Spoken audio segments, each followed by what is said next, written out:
오늘 본문에 보면 이제 나오미가 그 룻이 나오미를 따라 이제 오게 되죠. 그래서 사실은 이제 룻에게는 이제 미래가 없는 것과 마찬가지입니다.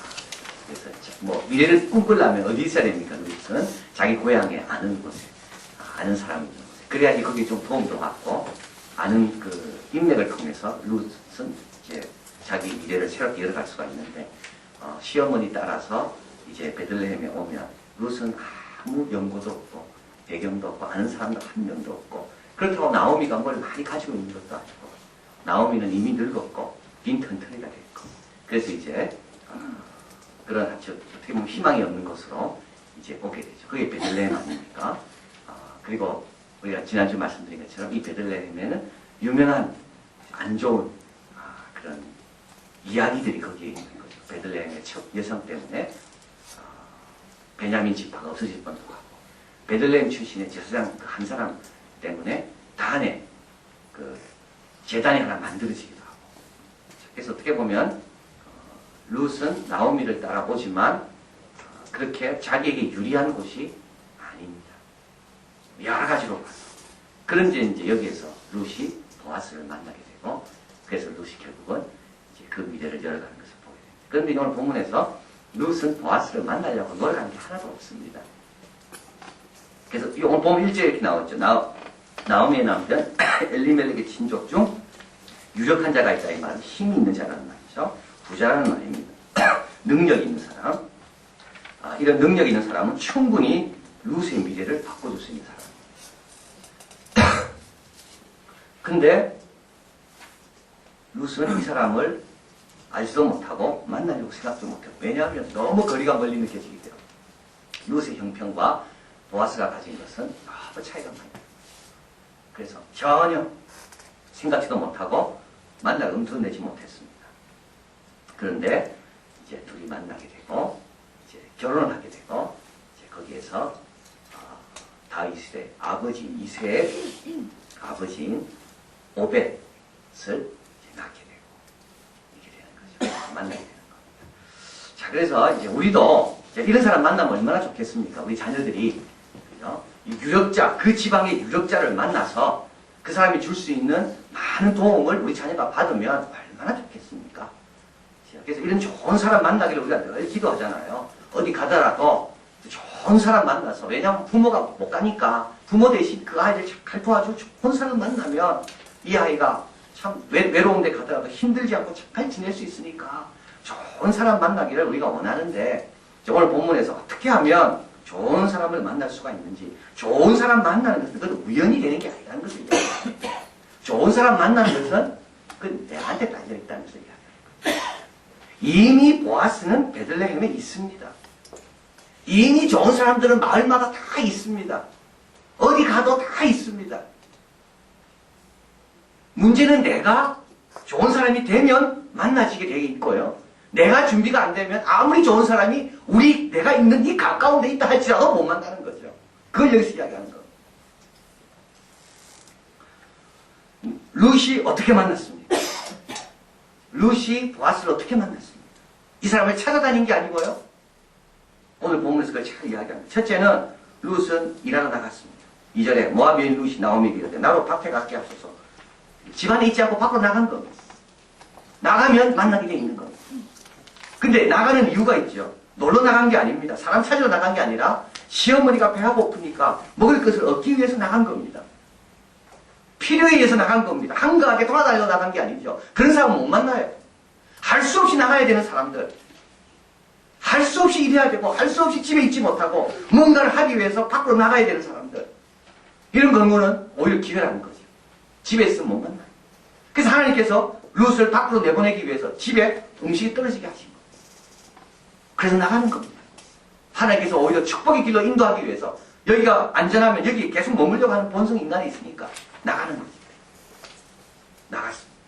두 번째로 2절에 보니까 나로 밭에 가게 하소서 내가 네게 은혜를 입으면 그를 따라 이삭을 주겠나이다.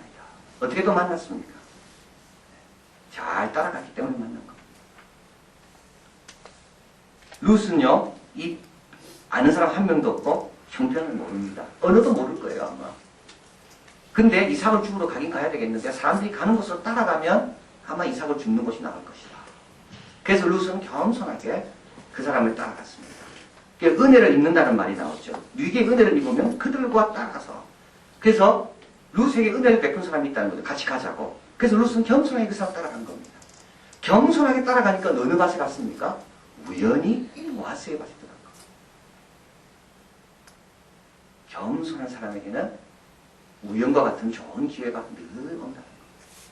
그래서 우리가 기도하잖아요. 하나님 낫게 해주십시오. 기도했으면 그 다음에 하나님께서 어떻게 인도하는가에 대해서는 겸손히 인도함을 받아야 됩니다.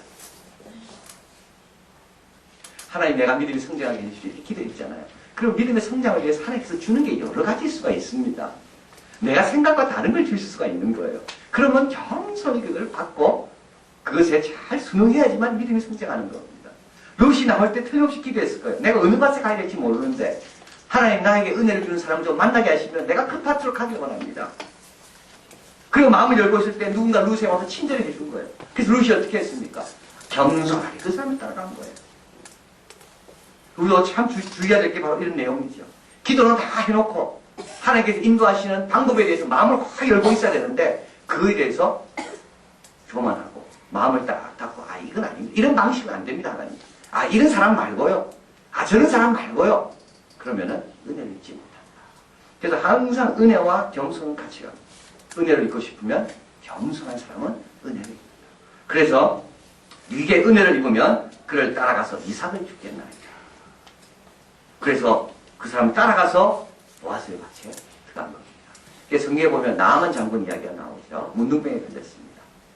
근데 나아만 장군이 문둥병을 치유받는데 누구의 말을 듣나요? 포로로 끌려온 계집종의 말을 듣습니다. 계집종이 이렇게 말하죠. 우리나라에 엘리사, 위대한 하나님의 종이 있다. 그 사람한테 당신 보이면 나을 거다. 이때 나아만 장군은 그 계집종의 말을 듣고 요단강까지 엘리사를 만나러 겸손하면 만나게 됩니다. 자, 그래서 나가서 만났고요. 또 겸손하게 인도함을 받아서 만났습니다. 그리고 이제 오늘 본문에 보니까 보아스가 이제 밭에 들어왔죠. 보니까 못 보던 여성이 있는 겁니다. 그래서 5절에 보아스가 베는 자를 거느린 사원에게 이르되 이는 네 소냐냐 묻습니다. 6절에 베는 자를 거느린 사원이 대답하여 가로되 이는 나오미와 함께 모압 지방에 온 모압 소녀입니다. 그녀의 말이 나로 베는 자를 따라 단 사이에 이삭을 죽게 하소서. 이 말은 뭐냐 하면 룻은 이 당시 풍습 너무 몰랐다는 겁니다. 이삭을 주스러 온 사람은요, 주수가 다 끝난 그 땅에만 이삭을 줄 수가 있는 겁니다. 아직까지 달려있는 그 밑에서는 못 죽는다는 거죠. 주수를 다 끝내고 돌아가면 그 다음에 와서 혹시 떨어뜨린 게 없는 그걸 죽는 거죠. 그래서 단 사이에 죽는다는 말은 아직까지 나무에 열매가 맺혀 있는 겁니다. 그건 하면 안 되는 거죠, 그거는. 근데 룻은 그걸 몰랐던 겁니다. 그래서 사원에게 부탁하는 거죠. 나는 그게 죽으면 안 되냐. 그러니까 사원이 일 큰일 날 소리 하지 마. 이건 주인만 허락하는 것이 너에게는 내가 그를 허락할 소관이 아니다. 그래서 룻은 안 되는 걸 알고 또 단 사이에서 이삭을 죽게 하소서. 그러나 이삭 거기서는 못 지었지만 이제 추수가 끝난 파종이 다 끝난 곳에 와서 아침부터 쉬지 않고 지금까지 계속 일하고 있습니다. 자, 그래서 보아스 눈에 든 겁니다. 왜냐하면 보아스는 성실한 사람이기 때문에. 성실한 사람은 성실한 사람을 좋아합니다. 정직한 사람은 정직한 사람을 좋아합니다.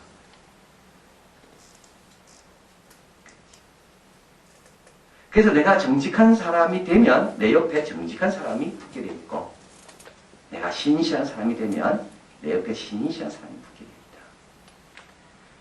그래서 보아스가 딱 들어와서 이야기를 들어보니까 특별한 거예요. 너무 열심인 거예요. 다른 사람은 조금만 하고 쉬는데 이 사람은 조금만 쉬고 계속 일하는 겁니다. 그리고 딱 보니까 알아보겠어요, 벌써. 일하는 모습이 달라, 자세가 달라요. 근데 보아스는 그런 걸 좋아하거든요. 왜냐면 자기도 그렇게 성실한 사람이니까. 그래서 보아스의 마음이 룻에게 더 갔다. 그래서 우리가 늘 기억할 것은 우리 입다를 기억하시고 다윗을 기억하면 됩니다. 다윗은 왕 되려고 이렇게 뭐 정치하거나 찾아다니거나 사무엘에게 와가지고 뭐 속삭이거나 그런 일이 하나도 없어요. 다윗은 열심히 향을 친 겁니다. 다윗이 향은 그거밖에 없어요. 열심히 향을 친 겁니다. 입다 우리가 잘 알잖아요. 입다는 서자 출신이지만 입다는 자기가 왕 되려고 노력한 적이 한 번도 없어요. 도읍지방에 가서 거기 있는 비류들과 함께 열심히 그 공동체가 아름답게 이룬 거예요. 그러니까 그 소문이 나가지고 결국 이스라엘 땅의 사람들이 장로들이 와서 이 땅을 모셔가잖아요. 자, 그래서 우리도 이렇게 하면 좋은 사람 만나게 되어 있습니다. 시간이 걸릴 뿐입니다.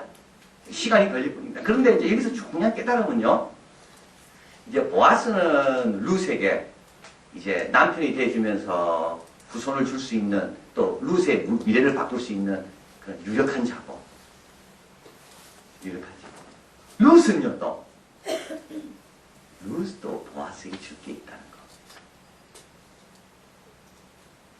그래서 좋은 만남을 하려면, 그 사람으로부터 덕을 입으려면 나도 그 사람에게 덕을 끼칠 좋은 것들을 준비하고 갖춰야 되는 겁니다. 이게 겸손이고, 이게 충성이고, 이게 인내고 이런 겁니다. 그래서 룻의 유력한 것과 보아스의 아름다운 덕성이 합쳐져서 누가 태어나게 됩니까? 오벳이 태어나게 되는 겁니다. 하나님은 지금 오벳과 이새와 다윗을 준비하고 계시거든요. 이럴 때 이 유력한 자가 준비되어 있어요. 그러면 이 유력한 자에게 붙을 좋은 덕성이 가진 여성이 누굴까? 룻이들. 그래서 만나게 한 겁니다. 그래서 여러분, 우리는 덕만 입으려고 만나려면 절대 안 되는 거예요. 우리는 좋은 사람 만나서 내가 덕 좀 보려고 그러잖아요. 근데 하나님 그걸 원치 않아요. 너도 그 좋은 사람에게 덕을 끼치는 덕을 쌓기를 원하시는 겁니다. 그래서 양쪽에 덕이 쌓이면 어떻게 되나? 하나님 때 만나게 되는 거예요. 그래서 뭐 하는데요? 하나님 역사를 이어가는 거죠. 자, 그래서 룻은 룻 나름대로 덕을 쌓는 겁니다. 진취적이고 겸손하고 열심히 하고, 보아스는 보아스 나름대로 열심히 쌓아놓은 게 있어요. 때가 되니까 그 둘이 이제 만나게 되는 거예요. 자, 그렇게 해서 이제 보아스를 만나게 됩니다. 만나게 돼서 어떻게 되나요? 그 다음에 이제 8절에 보아스가 룻에게 이르되 내 말을 들어라. 이삭을 주러 다른 밭으로 가지 마라. 여기서 떠나지 말고 나의 소녀들과 함께 있어라. 이렇게 이제 만났습니다. 그럼 그 다음에는 만남이 열매 맺기 위해서 또 노력해야 되는 겁니다. 그래서 만나는 것도 중요하지만 그 만남이 열매 맺는 것도 중요합니다. 만났다가 헤어지는 경우가 많거든요. 만났다가 싸우는 경우도 많고, 만났다가 시험 드는 경우도 많거든요. 만나는 건 끝나지 않아요. 만나는 것도 참 어려워요. 잘 만나는 것도 어려워요. 그러나 만나고 나서 그 만남에 여러 가지 고비들이 있는데 그 고비들을 이겨내야지만이 그 만남에 열매가 맺히는 거예요. 참된 우정을 키우려면 무덤 2개를 준비하라 그러죠. 하나는 자기가 죽을 무덤이고, 또 하나는 내가 받은 여러 가지 상처, 아픔들을 담아놓을 무덤. 그래야지만이 좋은 우정이 유지된다. 여기서도 말씀합니다. 이제 만났습니다. 이제 만남이 유지돼야 됩니다. 만남이 열매 맺기 위해서 첫 번째는 뭘 하죠? 떠나지 마라. 떠나면 안 되는 거. 그래서 보아스는 룻을 위해서 많은 걸 준비하고 있습니다. 한 본문에 가볼까요? 15절에 가고 있습니다. 룻이 이삭을 죽으러 일어날 때 보아스가 자기 소년들에게 명하여 가로되 그로 곡식단 사이에서 죽게 하고 책망하지 말며, 16절 또 그를 위하여 줌에서 조금씩 뽑아버려서 그로 죽게 하고 부딪지 말라 하니라. 곡식단 사이에서 죽게 하라고 이제 허락해 주죠. 이건 특별한 허락입니다. 그래서 많은 것을 룻이 얻게 됩니다. 그리고 또 어떻게 됩니까? 그를 위하여 조금씩 뽑아버려서 그로 죽게 하고. 그래서 많은 배려를 지금 보아스가 룻을 위해 하고 있습니다. 그래서 룻을 보는 순간 보아스는 이 사람이 내 친족의 한 명이 아내였던 사람이고, 누군가 이 사람을 도와줘야 된다는 것을 룻은 알고 있는 거죠. 보아스는 알고 있는 거죠. 그래서 이 사람에 대한 계획이 있는 거예요. 이 계획을 있기 때문에 보아스 룻 보고 떠나지 말라. 그래서 우리가 떠나면 안 되는 거예요. 만나면 지속적, 끈기 있게 그 관계를 유지하기 위해서 하나님의 선한 뜻이 있음을 믿고 끝까지 견뎌야 돼. 그래야지 그 만남이 열매 맺는 거. 또 두 번째로 또 어떻게 열매 맺습니까? 관계를 깊게 하는 거죠. 점점 대화가 깊어집니다. 그리고 마지막으로 관계가 깊어지고 열매 맺는 이유는 여전히 자기 위치에 있지 않습니다. 17절에 가보겠습니다. 17절 있습니다. 룻이 밭에서 저녁까지 죽고 그 죽은 것을 떠나 보리가 한 에바쯤 되니라. 자, 이게 굉장히 이제 룻은 하루 주웠는데 많이 주운 겁니다. 여기에서 얼마쯤 되는가 하면 한 에바쯤 된다면 15kg에서 23kg 정도 됩니다. 여러분 15kg에서 23kg는 어느 정도 되나요? 우리 애들 요번에 비전 트릭 할 때 짐 보냈잖아요. 그 짐 다, 꽉 쳐야지 20kg 정도 됩니다. 보통 애들이요, 지금 보낼 때마다 목사님 이거 20kg 되겠는데요. 20kg 안 돼. 보통 10kg밖에. 20kg 되려면 진짜 무거워요, 20kg. 여러분, 쌀 5kg짜리 4개입니다. 10kg짜리는 2개고요. 보통 어디 가서 20kg짜리 들고 오려면 얼마나 무겁습니까? 이거를 지금 룻이 하루에 거둔 겁니다. 20kg짜리 있으면 며칠 먹습니까? 오래 먹습니다. 그러니까 이거 가져오면요, 이렇게 매일매일 거둔다 해보십시오. 얼마나 부자 되겠습니까? 그러니까 룻이 이때 으스해질 수 있는 겁니다. 와, 내 봐라, 내가 누군지 우리 시어머니 좀 한번 보십시오, 내가. 그리고 시어머니 무시할 수 있어요. 시어머니는 가만히 있고 자기가 다 얻어온 거 아닙니까? 그리고 자기가 보아스 만나가 보아스 사랑도 받고, 보아스 특별 대우도 받고, 그러니까 집에 가서 어떻게 됩니까? 시어머니 무시할 수 있는 거예요. 그 시어머니 조금 주면서 아껴 드세요. 우리 김정택 장모님, 그죠? 그 간증할 때 용돈 주면서 어머니 피 파는 거니까 좀 아껴 쓰세요 하는 것처럼 룻도 그럴 수 있는 겁니다.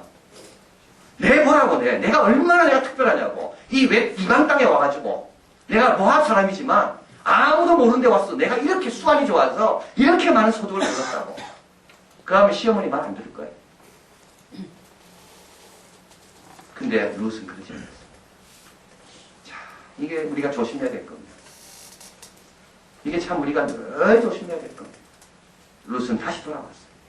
18절. 그것을 가지고 성읍에 들어가 시므에게 그 준 것을 보이고 배불러 먹고 남긴 것을 내어 시므에게 드리며 19절 같이 읽을까요? 시므가 그에게 이르되 오늘 어디서 주워왔느냐 어디서 일을 하였느냐 너를 돌아본 자에게 복이 있기를 원하노라. 룻이 누구에게서 일하면서 시므에게 알게 하여 가로되 오늘 일하게 한 사람의 이름은 보아스나이다.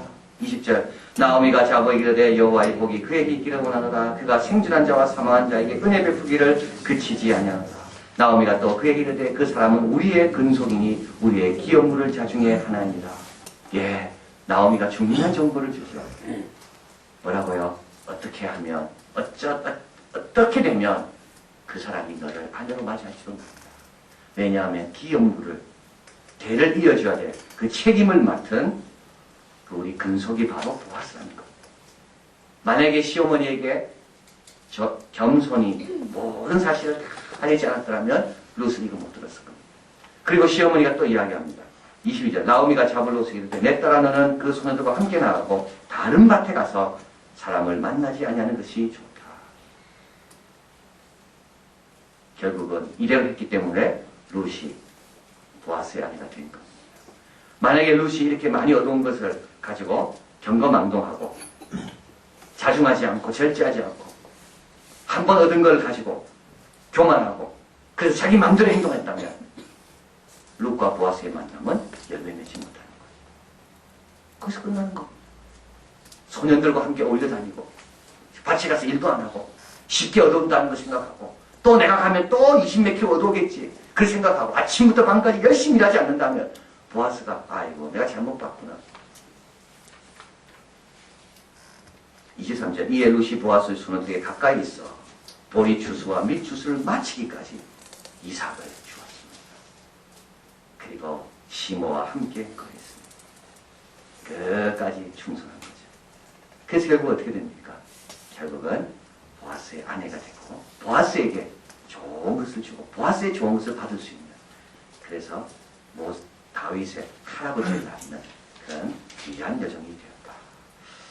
자, 그래서 우리도 누구를 기다릴 필요는 없습니다. 여러분 기다릴 필요 전혀 없습니다. 좋은 사람 오고 기다릴 필요 전혀 없습니다. 전혀 없습니다. 내가 좋은 사람이 돼. 우리 자녀 좋은 사람 만나기를 기도해야 되죠, 물론. 그러나 자녀가 좋은 사람이 되도록 기도해야 되는 겁니다. 좋은 사람 만나기로 기도하기보다 얘가 좋은 사람이 되도록 기도해야 되는 거예요. 왜냐하면 하나님은 항상 좋은 만남이라는 것은 뭔가 주고받는 만남이지 일방적으로 받는 만남은 하나님 원치 않으세요. 왜냐하면 둘 다 하나님의 존귀한 자녀고 하나님의 은혜와 하나님의 은사와 하나님의 능력 가운데 태어난 자들이기 때문에 우리 하나님은 일방적으로 누구한테 받고 나는 줄 것이 없는 그런 만남을 원치 않으세요. 그래서 좋은 사람은 이미 있습니다. 보아스 같은 사람은 이미 있어요. 아무 걱정할 필요 없어. 보아스 같은 사람은. 문제는 룻이 하나님 앞에 열심히 일하는 것, 하나님 앞에 아름답게 보이는 것, 그게 중요한 거예요. 사람 없음을 탓할 것이 아니라 내가 좋은 사람이 되어야 되고요. 주님이 주신 아름다운 특성, 희생, 겸손, 충성, 성실함, 순종 이런 것을 계속 유지하고 발전시켜 나가야 됩니다. 그러면은 우리 하나님께서 이런 것들로 또 다른 사람을 도우고 좋은 사람을 만나게 됩니다. 있는 자는 받아서 더 능력하게 되고 없는 자는 있는 것도 빼앗게 됩니다. 그래서 우리도 오늘 룻처럼 열심히 성실히 사람 생각하시고 누가 나를 보냐 안 보냐 생각하시고 열심히 사완이 봐도 되는 거예요. 보아스가 못 봐도 돼요. 보아스는 못 봤지만 사완의 말을 듣고 보아스가 다르게 생각하죠. 누군가 못 봐도 괜찮아. 그러면 오늘 본문에 우연이란 말이 나오는데 우연 될 것 같은 일이 나에게는 자주 일어나요. 우연 같은 그 놀라운 일이 나에게는 자주 일어나요. 기도하시겠습니다.